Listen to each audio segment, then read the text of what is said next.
Mesdames, Messieurs, le syndicat patronal de boulanger du Cameroun est honoré d'être parmi les associations invitées à prendre part à la signature de la convention d'assistance pour la mise en œuvre du programme d'approvisionnement du secteur privé au Cameroun.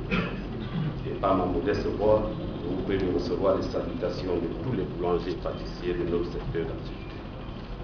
Notre présence aujourd'hui s'explique par le fait que nous bénéficions d'un projet CDE qui a pour titre la mise en conformité à la norme camerounaise du pain, la LC 2303, et l'amélioration de l'efficacité énergétique de 10 boulangeries au Cameroun. Mesdames, Messieurs, mon intervention va s'articuler sur 4 petits points, à savoir le contexte, la réglementation, la demande, la réalisation et les bénéfices.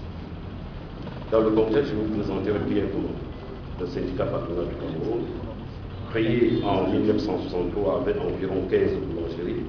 L'on est donc aujourd'hui au moins 750 boulangeries éparpillées sur l'ensemble du territoire national, avec 450 membres au syndicat patronal de boulanger Cameroun. Je dois préciser qu'au moins 50 boulangeries appartiennent aux expatriés. Dans la réglementation, en l'an 2000, le gouvernement camerounais a homologué et rendu d'application obligatoire la norme camerounaise du pain, et en 2006, nous avons fait le tour du Cameroun pour expliquer et utiliser cette norme aux boulangers. Ceci avec l'aide précieuse du point invest de l'Union européenne, compte tenu de la moyenne de mise en place de cette norme qui exigeait des sommes très énormes. Aucune boulangerie ne s'est engagée, malgré les intentions gouvernementales, à les mettre en place.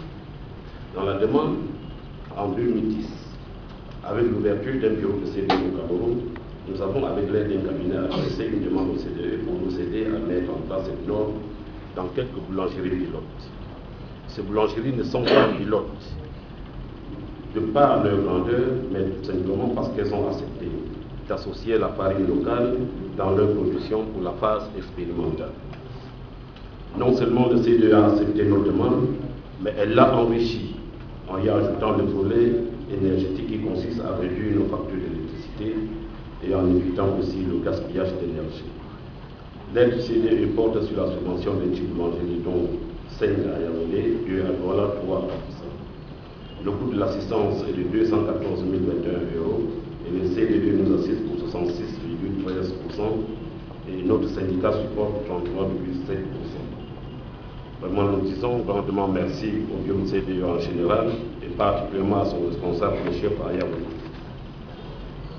À partir de ce moment, il fallait nous conformer aux procédures, pas toujours faciles, du CDE.